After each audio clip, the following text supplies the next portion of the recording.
오늘은 동물의 창조에 대해서 함께 묵상해 보려고 합니다.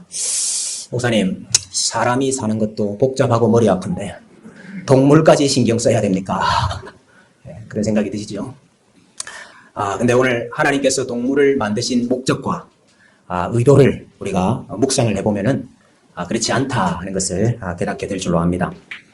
사실 우리가 동물에 대해서 이것저것 궁금한 것이 참 많습니다. 특히 우리가 가지고 있는 이 현대의 생물학적인 범주나 또 동물학적인 개념을 가지고 이 성경에 나오는, 특히 창조 기사에 나오는 이 동물들에 대해서 이런저런 의문들을 제기할 때가 많이 있습니다. 근데 사실 우리가 더 궁금하게 여겨야 될 것이 무엇인가 하면, 성경은 동물에 대해서 무엇을 말하고 싶은 것일까? 우리가 궁금한 거 말고 말입니다. 성경은 동물에 대해서 무엇을 말하고 싶은 것일까? 또 성경이 어떤 경우에 동물들을 이야기할까? 성경은 무엇을 말씀하시기 위해서 이 동물들을 이야기하시는 걸까? 하는 것이 사실은 더 중요한 질문이죠.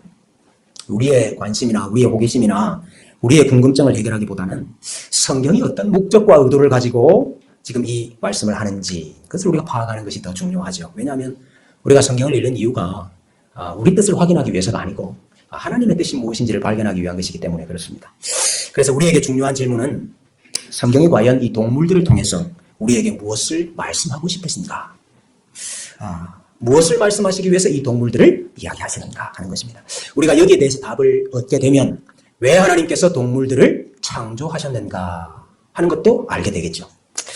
성경이 어떤 경우에 동물들을 이야기합니까? 크게 두 가지로 나눌 수 있습니다. 첫째는, 성경은 구별됨을 말하기 위해서 동물들을 이야기합니다. 구별됨.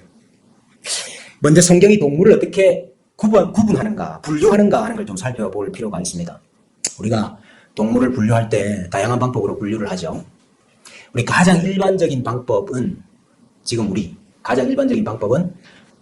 척추동물과 무척추동물로 나누는 것입니다. 척추동물은 5가지로 다시 분류를 하죠.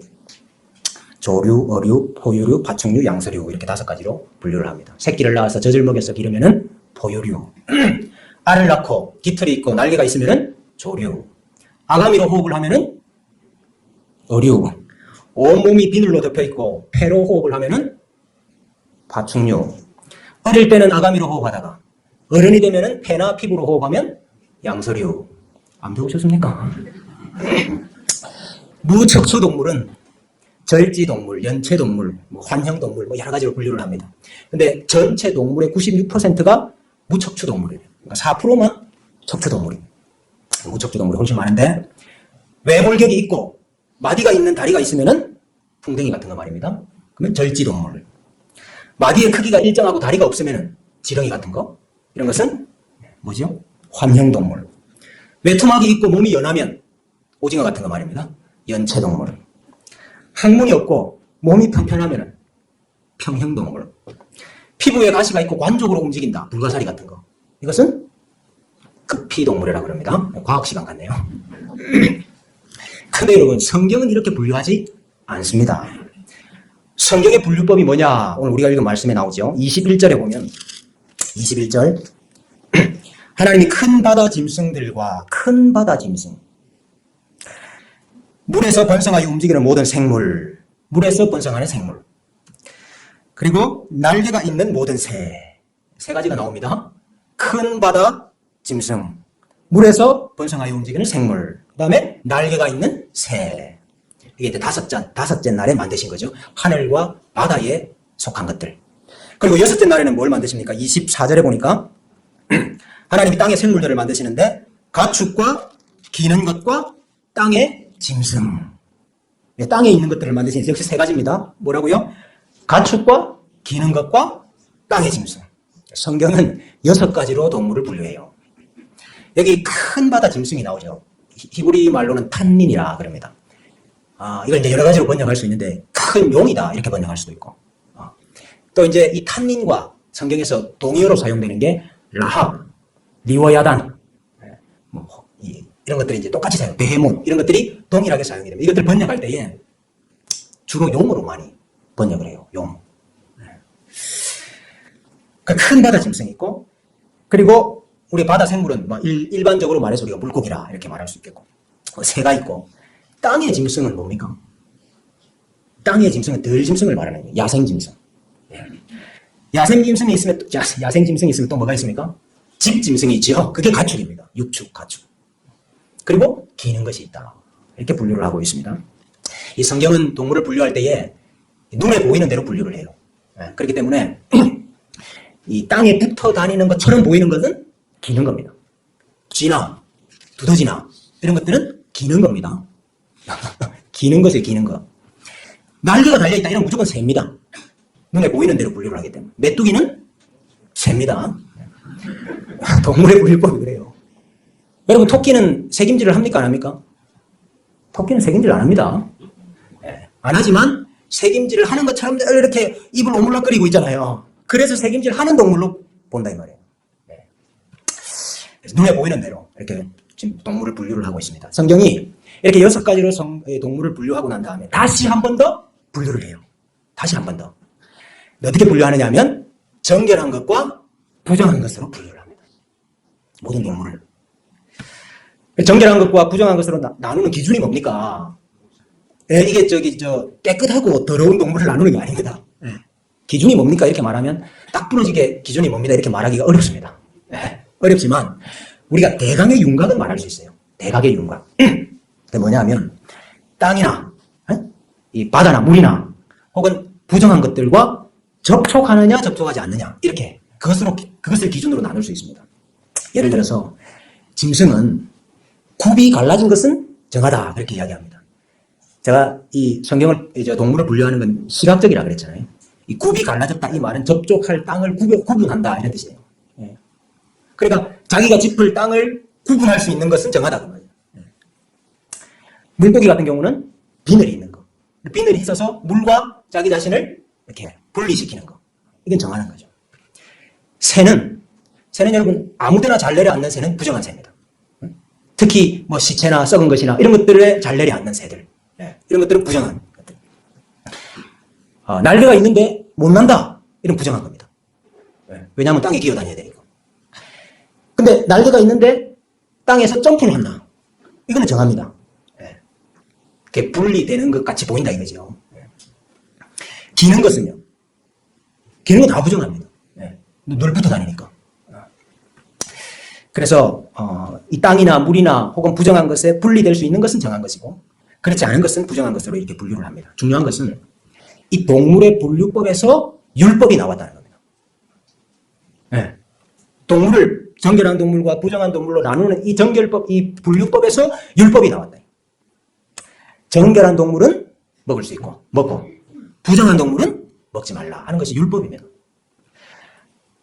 여러분 먹는다는 걸 잘 아시듯이 연합하는 거 아닙니까? 정결한 동물과는 연합할 수 있고 부정한 동물과는 너희가 연합할 수 없다 하는 것을 말하는 것인데 이것을 말하는 율법이 레위기 20장에 나옵니다. 근데 레위기 20장에 이 율법을 말하기 바로 앞에 하나님 무슨 말씀을 하시는 거 하니까 20장 26절에 이렇게 되어 있어요. 너희는 내게 거룩할지어다. 이는 나 여호와가 거룩하고 내가 또 너희로 나의 소유를 삼으려고 너희를 만민 중에서 무엇하였음이니라? 구별하였음이니라. 구별. 이게 나누는 겁니다. 뒤에 나중에 정결한 이 짐승과 부정한 짐승 나누잖아요. 이게 구별입니다. 내가 너희를 내 백성 삼으려고 만민 중에서 구별했다. 그렇기 때문에 내가 동물들도 구별하고 동물들 중에서 정결한 동물만 먹도록 내가 너희에게 명한다 이 뜻이죠. 그러니까 너희가 구별된 자가 되게 하기 위해서 동물도 지금 하나님이 구별시키고 먹을 동물을 먹지 못할 동물을 나누고 계신다는 것입니다. 결국 하나님이 동물을 정결한 동물과 부정한 동물로 나누셔서 구분 지으셔서 하나님이 의도하시는 것은 내 백성은 이와 같이 구별되어야 한다 하는 것을 가르치고 싶으신 거죠. 분리된 자로 살아야 된다 하는 것을 동물들을 통해서 보여주고 싶으신 것이죠. 정결한 자로 살아야 된다 하는 것을 동물들을 통해서 가르치고 계시는 것입니다. 이 율법을 주시는 1차적인 목적은 뭘까요? 1차적인 목적은 이들이 이제 어디 들어가야 됩니까? 가나안 땅에 들어가야 되잖아요. 가나안 땅에 들어가면 가나안 족속들이 있잖아요. 그 가나안 족속들과 구별되게 살아야 된다. 분리되게 살아야 된다 하는 것을 가르치기 위해서 하나님 1차적으로 지금 이 목적으로 말씀하시는 거예요. 그들이 섬기는 이방신, 그들이 따르는 이방 풍속, 그들의 사고방식과 그들의 생활 양식과 풍속과 구별되어야 된다 하는 것을 이 율법을 통해서, 이 동물의 구별을 통해서 지금 가르치고 계시는 것입니다. 밭을 갈 때 소와 나귀를 결의해서 한 멍에에 매어가지고 갈지 말라. 이렇게 했죠? 이게 무슨 뜻입니까? 정결한 짐승과 부정한 짐승을 한 멍에 안에 매지 마라. 연합될 수가 없다. 이 말 무슨 말입니까? 너희가 가나안 땅에 들어가서 가나안 족속들과 한 멍에를 맬 수 없다. 그들과 함께 연합할 수 없다. 그들과 함께 뜻을 같이 해서 일할 수 없다. 그들과 한 길을 갈 수가 없다 그 말이죠. 그걸 가르치시는 거예요. 동물을 통해서. 쥐가 그릇에 들어가거나 그 그릇에서 죽으면 씻을 수 있는 그릇은 씻어야 되고 씻을 수 없는 질그릇 같은 경우는 깨뜨려야 됩니다. 왜요? 부정한 것과 접촉한 것은 부정해지기 때문에 부정한 것은 너희 가운데서 끌어내야 된다 이 말이죠. 너희는 부정한 자가 아니라 정결한 자로 살아야 된다 하는 것을 동물을 통해서 시각적으로 우리에게 보여주기를 원하시는 것입니다. 그러니까 사실은 하나님은 동물에 대해서 관심이 있으신 게 아니고 누구에 대해 관심이 있으신 거예요? 자기 백성에 대해서 관심이 있으신 거예요. 동물을 통해서 자기 백성에게 뭔가를 말씀하고 싶으신 것입니다. 동물을 정한 동물과 부정한 동물로 나누심으로 또 그 동물이 사람을 상징하도록 하게 함으로 여러분 부정한 짐승은 1차적으로는 가나안 족속들을 상징하는 거 아니에요? 예? 하나님을 알지 못하는 자들을 말하는 세상 사람들을 말하는 거 아니에요? 정결한 짐승은 자기 백성을 상징하는 거 아닙니까? 그와 같은 방법으로 자기 백성이 하나님 앞에서 구별된 자로 살아야 한다. 이 세상과 이 세속과는 분리되어야 된다 하는 것을 가르치고 있는 것입니다. 여러분 이 세상이 얼마나 악합니까? 참 포악하고 강포한 세상입니다. 노아 때처럼 포악하고 강포한 세상. 우리 아이들 대화의 절반이 욕입니다. 한번 들어보세요. 참 방탕하고 음란한 세상을 살아가고 있습니다. 요즘 우리 청년들에게 혼전 순결 이야기하면 어떻게 봅니까? 저 이상한 저런 사람이. 그럴까요? 돈이 최고다 하는 배금주의 세상 아닙니까? 나의 행복이 내 인생의 최고의 가치다. 행복지상주의.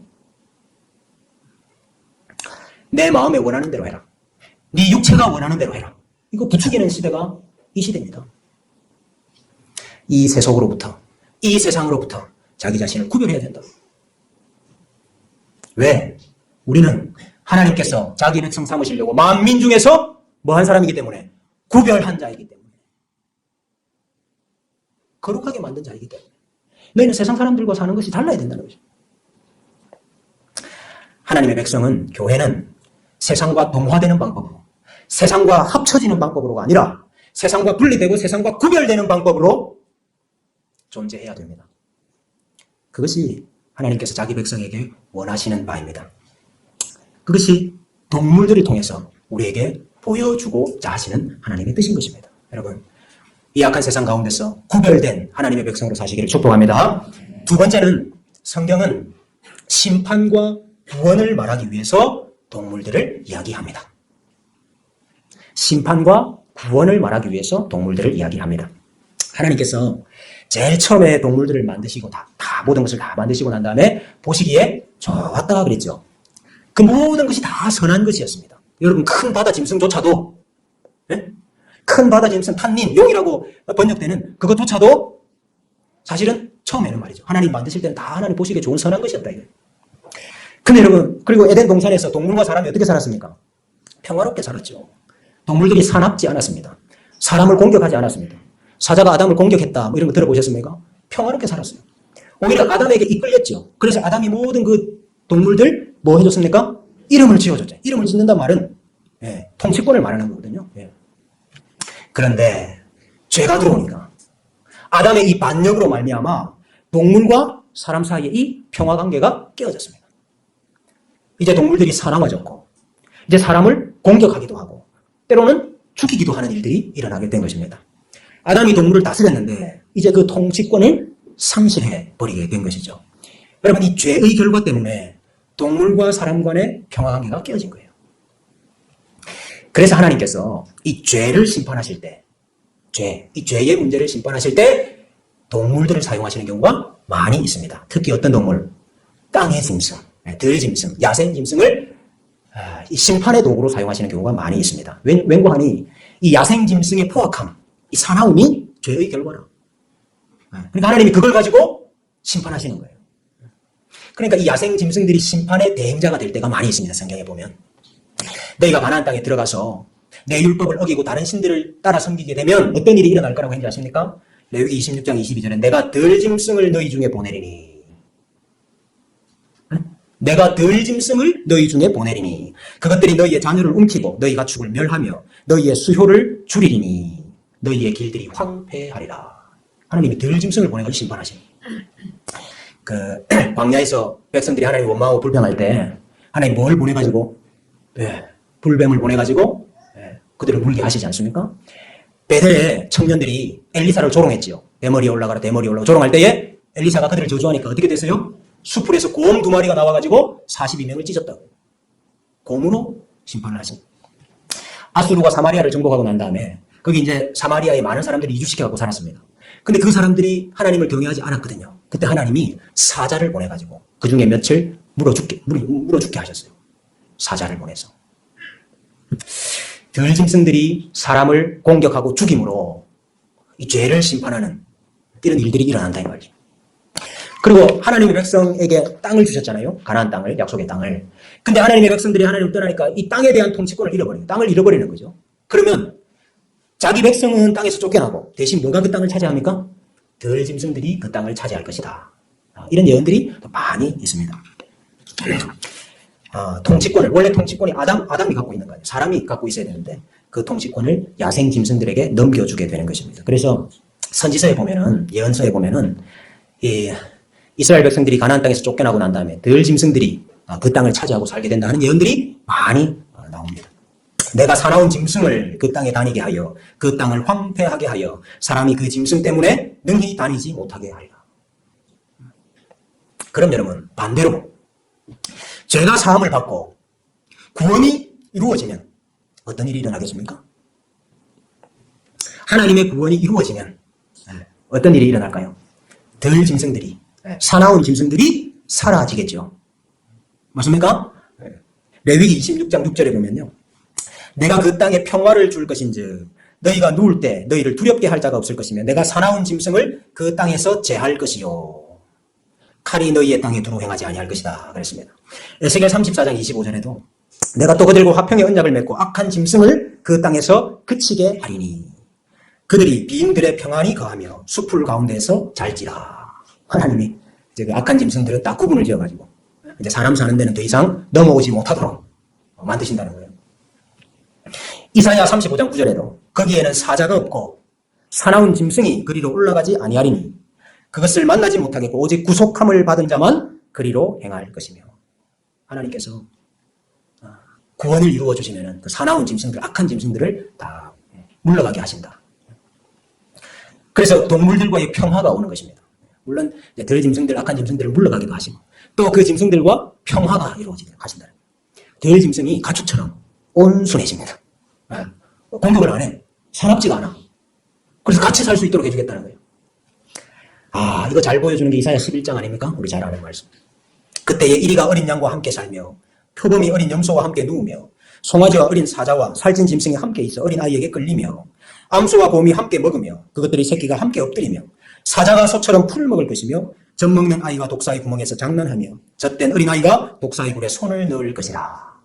내 거룩한 산 모든 곳에서 해됨도 없고 상함도 없을 것이니 이는 물이 바다를 덮은 같이 여호와를 아는 지식이 세상에 충만할 것임이니라. 여러분 언제 이 일이 이루어집니까? 언제?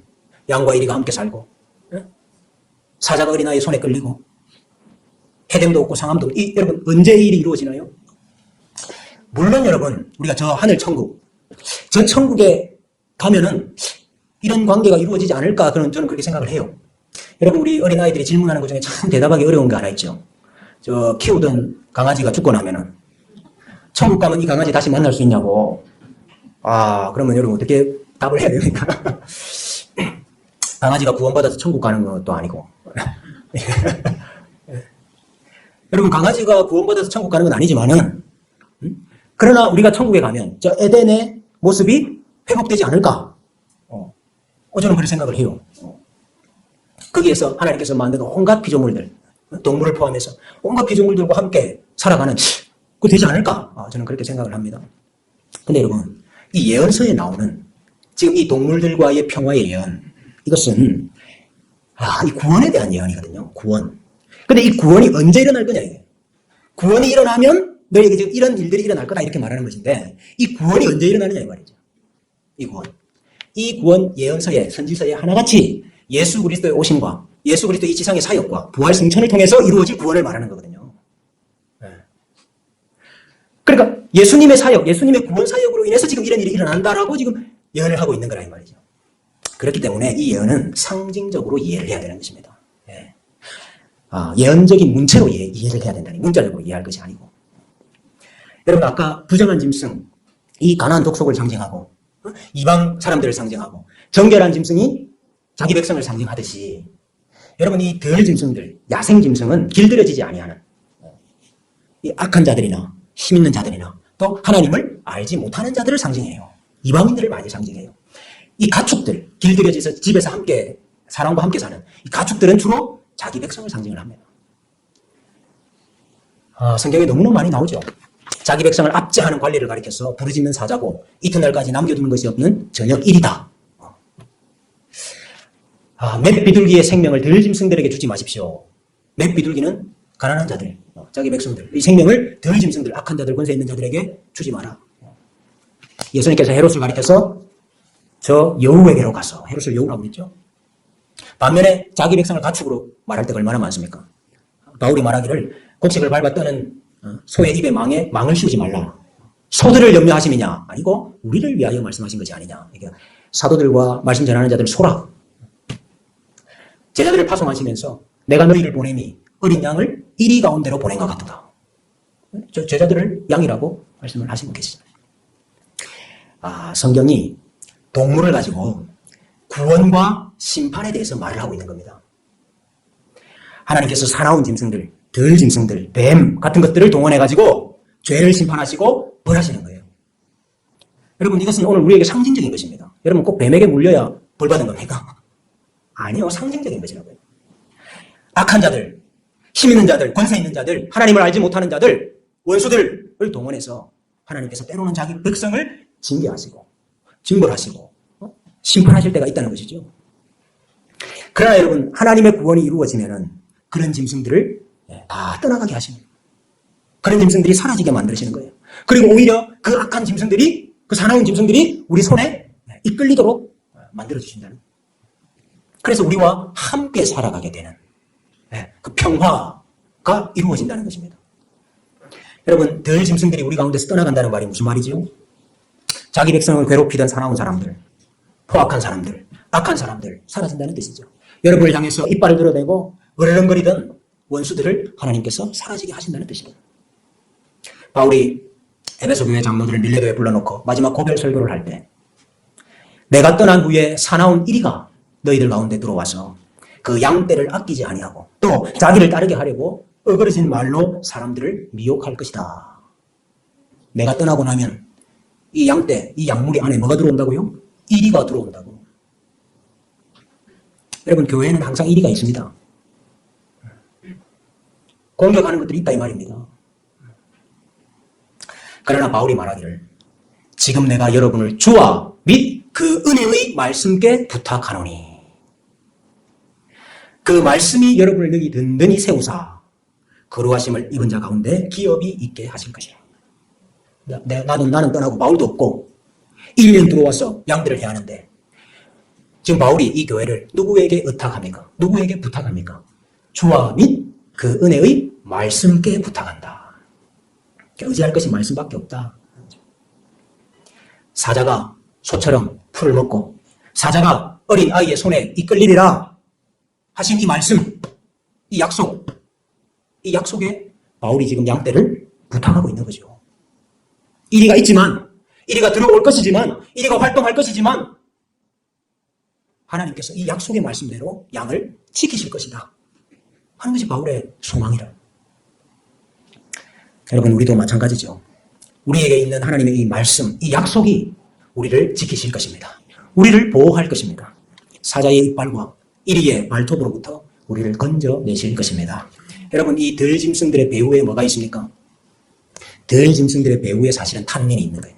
큰 용이 있는 것입니다. 사실은 뱀이 있는 것입니다. 그러나 우리 하나님께서 약속하시기를 여자의 후손이 뱀의 머리를 상하게 할 것이다. 예수님께서 승천하시기 전에 내가 뱀을 집어 올리며 무슨 독을 마실지라도 해를 받지 아니하리라. 예수님께서 약속하셨죠. 바울이 멜리데 섬에서 독사에게 물렸습니다만 바울이 그 독사를 떼내고 불에 던져 아무렇지도 않았습니다. 이사야가 예언할 때 어린 아이가 독사의 물에 손을 넣을 것이라고 그랬어요. 하나님께서 뱀의 독으로부터 우리 성도들을 지켜주실 것이다 하는 것이죠. 오히려 독사의 모가지를 비틀어서 끄집어내리라 하는 약속의 말씀이 아닙니까? 여러분, 들짐승과 양이 함께 산다 하는 건 무슨 뜻입니까? 이방인과 유대인이, 무할례자와 할례자가 이제 하나가 된다 하는 뜻입니다. 에베소서에서는 이것을 그는 우리의 화평이신지라 둘로 하나를 만드시고, 이 둘로 하나를 만들었다는 것이 무할례자와 할례자가 하나 되게 하시고 이방인과 유대인이 이제 하나 되게 하시고 예수 그리스도 안에서 한 교회, 한 하나님의 백성이 되게 하신다 하는 뜻인 것이죠. 이제 하나님 백성 아닌 자들까지도, 이방 사람들까지도, 세상 사람들까지도 하나님의 백성으로 삼으시는, 이 교회 안에서 양들로 만드시는 이 역사가 일어난다 하는 뜻인 것이죠. 그래서 이리도 표범도 사자도 곰도 하나님을 알게 될 것이고 양으로 변화되는, 그들의 사나운 성품이 온순하게 변화되는 이런 역사가 교회 안에 일어날 것이다 하는 약속인 것입니다. 하나님은 동물들을 통해서 너희도 거룩하라, 너희도 구별되라 그렇게 말씀하십니다. 하나님은 동물들을 통해서 내가 너희를 구원하리라, 내가 너희를 구원하리라 이 말씀을 하고 싶습니다. 이것이 동물들을 창조하신 이유입니다. 여러분, 동물들을 통해서 이 구원의 진리를 깨달으시기를 축복합니다.